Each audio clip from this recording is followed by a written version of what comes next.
Hey everyone, it's Ivan. And Jatta with KidBadger.com.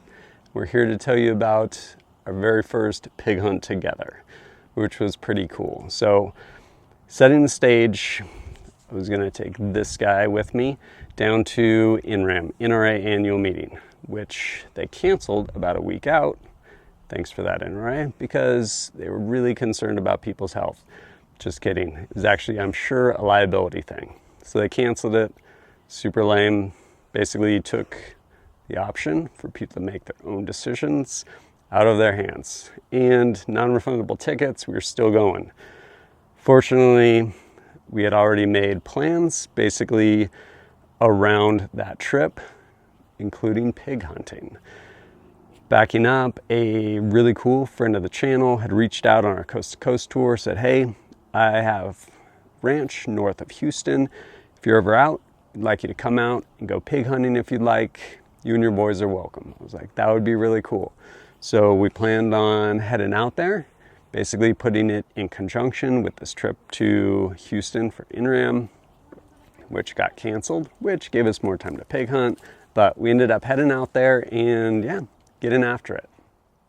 That first day there, our friend kind of took us around, gave us the lay of the land, and we were able to check out kind of potential spots where we could hunt.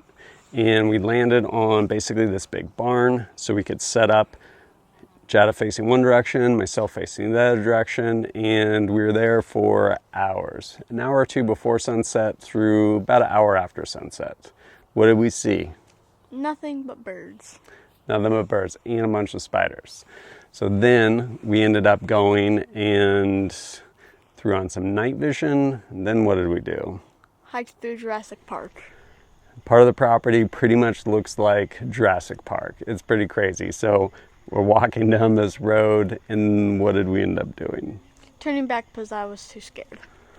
In fairness, it was a little scary, especially if you're using one Gen 2 PVS-14 and not dual, basically Gen 3 White Phos PVS-14s on a pano bridge. You're seeing a lot less of the world, but we ended up going back. Where did we go after that? To like a little grassy knoll with millions of mosquitoes swarming us. That happened also. And finally, called it a night, went back to the hotel, and ended up coming out that next day.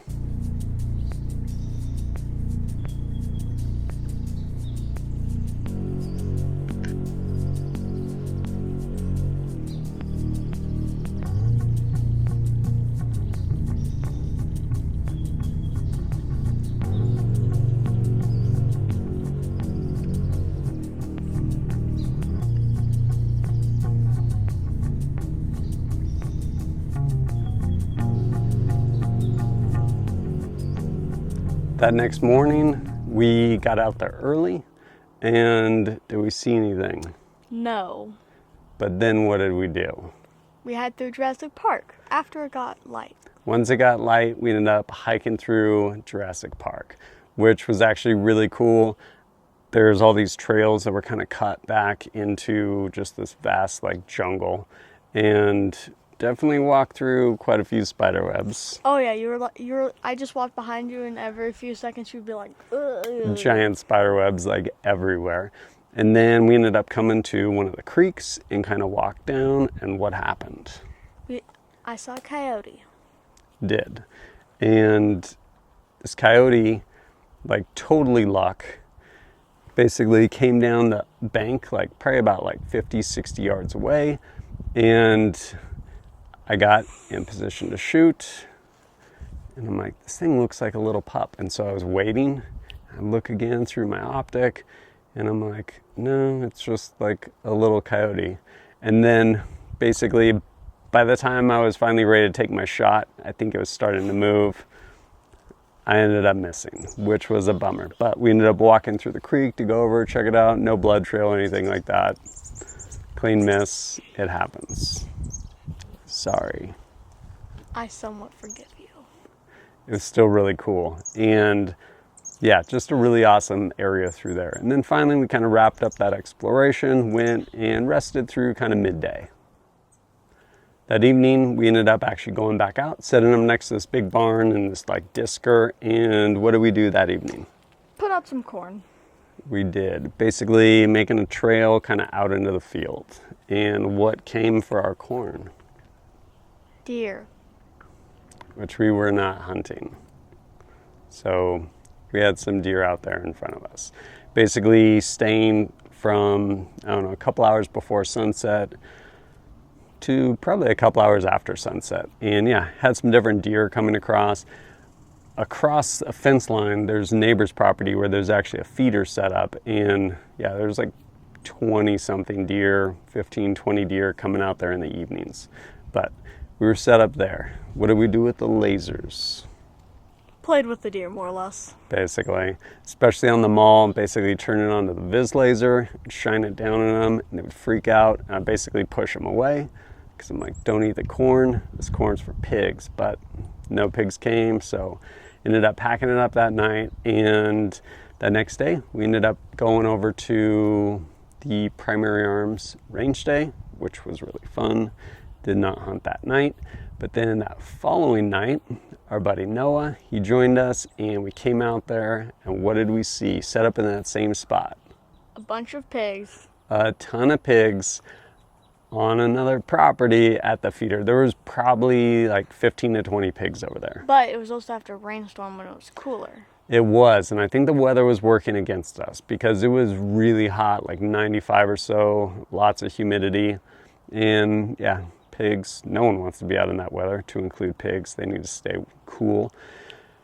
But that day there was a big rainstorm that went through, so it was like, I don't know, probably mid 80s or something. And sure enough, like probably around 5:30 in the afternoon or something, ton of pigs out there on property we did not have permission to shoot on, which was a bummer. So we ended up basically staying through that evening, hoping they would end up crossing and coming our way. Did they? No. They did not, which was a bummer.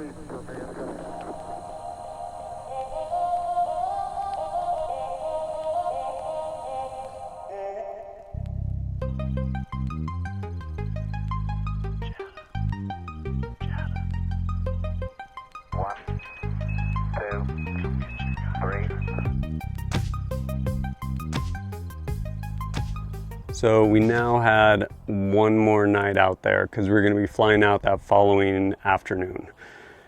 So we were like, man, this is a bummer. See him over there at the feeder, just can't get on him. And so our buddy, his property, who had invited us down there, he's like, let me talk with my neighbors. And they gave us their blessing to shoot some pigs if we saw them. So it was like, yes. So what did we do? We waited. We waited. We went back out there once again. It did not rain. It was much hotter, like 95, 97, somewhere in there. Super hot. And no pigs came out. Nothing came out. We got there early, like probably like 3 or almost 4 hours before sunset. Not a single thing came out there. The feeder went off. Nothing came out, not even deer, because it was so hot. Finally, after sunset, the deer came out. I think probably like 15 deer. They hung out there for hours, and we're just like, man, are we gonna see a pig or not? And then what happened? Well, one, we saw some bucks. We did see some cool bucks. And initially, before sunset, we were set up where we had been before, over by the barn. And if they came out, I was just gonna go dial dope on our guns. We'd get down in the prone, shoot from there, because both those guns basically proven out, both the Radian Model 1 as well as the SR-25. I have data for shooting those things out like 900 yards or whatever. So they did not come. So once it got dark, what did we do? We kept waiting. We kept waiting, but we moved over to the fence line, so we were probably about 225, maybe 250 yards from where the feeder is. And we kept waiting. And then what did I see? A black dot. A big black dot, basically trundling out along the game trail. And I'm like, that is a lone boar. And I was like, hey, here it comes. So we got ready and got on our guns. Then we waited till it scared off all the deer. basically came in and kind of pushed the other deer away from the feeder. And then he put his laser on. I didn't have as good night vision, so I had to put my laser on his. I broke the first shot. He broke the second. Then he shot a few times, and then I broke one more shot, and he broke one or two more shots. So basically using my Radian Model 1 with XVL2 with the illuminator on there, it's good but not good at distance. And so he was just using his IR laser. I was using my SR-25 with a MAWL, and on that I basically had the long range on. So it's projecting basically a diffuse laser, which is really bright, goes out quite a distance, and so I was illuminating it for both of us and then also had my laser on there. And we got after it trying to get this pig.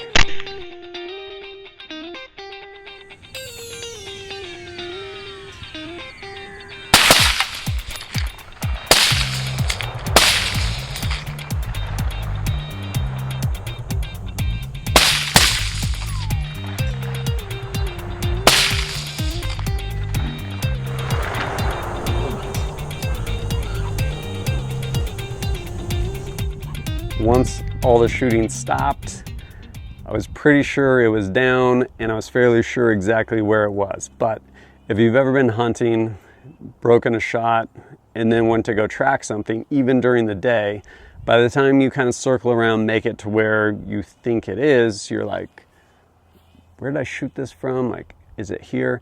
And so I was like, hey, keep your laser on. He had his laser on. Basically where it was. I ended up circling around till I got close, and then I called Noah, who was hanging out with Jatta, and I was like, hey, turn the laser off, like drop the gun down, and then I went to where I figured it was. I ended up actually kind of circling around, and I kind of peeked around the other side of this fence line because there was all this foliage. There it was, and I could tell it was still alive. So I was like, hey, Jatta, Noah, hurry up and get over here, follow the fence line, come over here, because I figured I'd let Jatta finish it off if they could get over there quick. I ended up climbing through the fence. It heard me. It was not going to wait, and those guys were not coming quick enough, so ended it right there.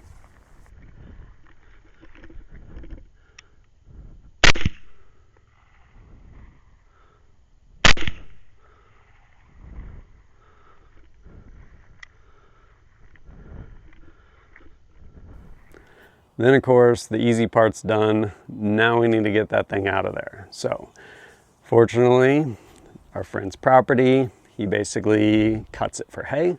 So there was baling wire, or baling twine, I guess it was. So I ended up getting a bunch of that, and it took us a couple tries, but basically got this thing lashed up and drug it over to the field where, one, we were going to cut into it, and two, we were going to leave it, hopefully get some coyotes. Oftentimes, you basically have the tools you have on you. So ended up pulling out my Northman by AMTAC Blades and got busy with that pig.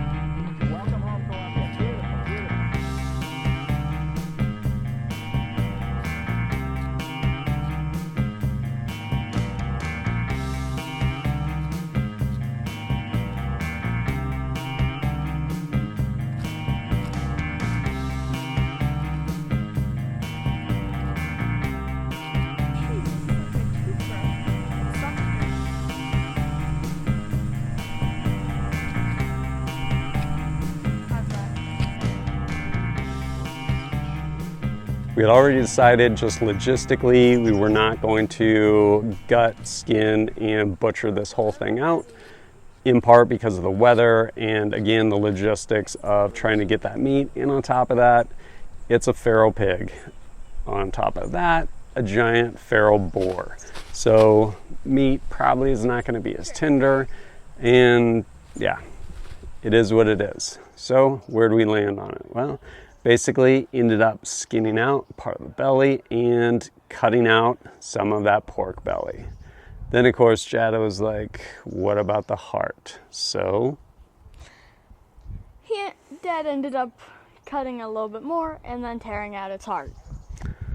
Pretty crazy. Once I had pulled that heart out, could actually see where it was, yeah, totally ripped apart, a bunch of fragmentation punched through a bunch of the ventricles, I guess it would be. And yeah, crazy experience. It was like if you took tissue paper, made it into a ball, and then shot with a shotgun. More or less. Why have serrations on the knife? Funny story.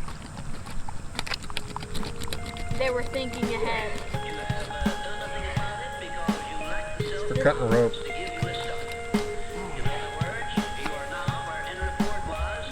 Throwing rope, what's the difference? One's way harder and not easy to cut.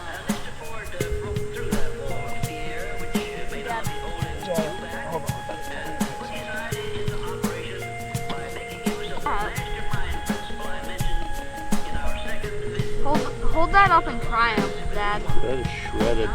May I hold that?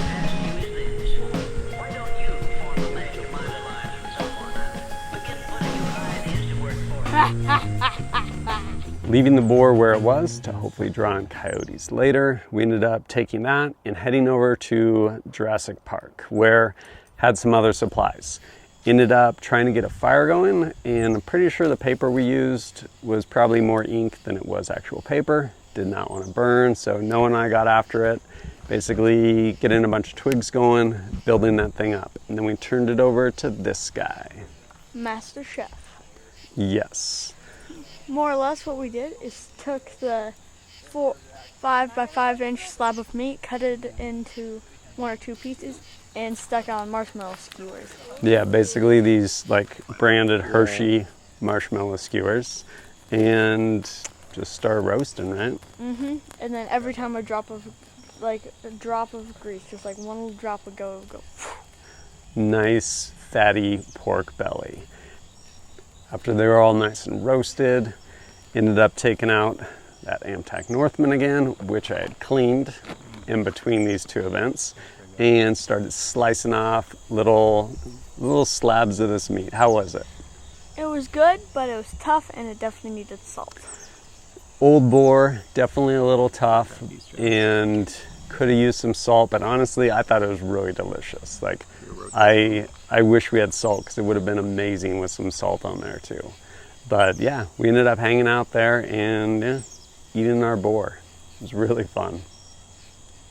We ended up driving home after that, got back to our hotel, I think around like 1:30, and we had committed to taking Noah to the airport, which meant we needed to be up at 4. So got maybe 2.5 hours of sleep. I think it was just about 2. Probably about 2 hours. Got up, drove Noah there, dropped him off, said our goodbyes, and then we're like, well, we're already awake.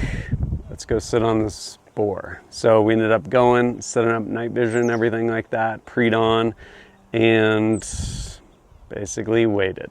Well, you waited, I turned my head. He pretty much just fell asleep in his chair, and nothing came out. Eventually some buzzards came, bunch of deer came back to the feeder on the other property, but no more pigs. So finally we basically packed up and started our journey, making our way back home, flying home.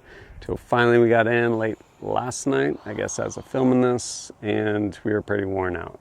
But overall, I had an amazing time with you. How was the experience for you? It was fun, but there's 2 or 3 things I wished. 1, it was alligator season. 2, we had alligator tags. And 3, it was cooler.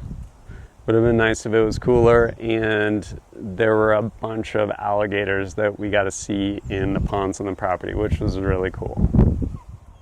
Definitely really grateful to our friend for allowing us to come out there, and yeah, it was a really, really cool experience. Really glad to be able to share that with you. And yeah, it was cool. I would have obviously loved to have gotten more pigs, and ideally been in a position, one, where probably got some younger like piglets, so the meat's a lot more tender, and then the other part of it is actually have the logistics in place to get all of that stuff back. But our friend, what's he gonna do with that big boar skull for us? He's gonna wait till everything cleans out more or less, and then send it to us, and then we're gonna make like a giant goblet or punch bowl out of it. we're gonna do something with it, but it'll be pretty cool to have that with its giant tusks. And yeah, really, really cool experience. Definitely glad I was able to share it with this guy. But that right there wraps up our first feral pig hunt down there in Texas. And as always, thanks for joining us at kitbadger.com. Look forward to seeing you next time.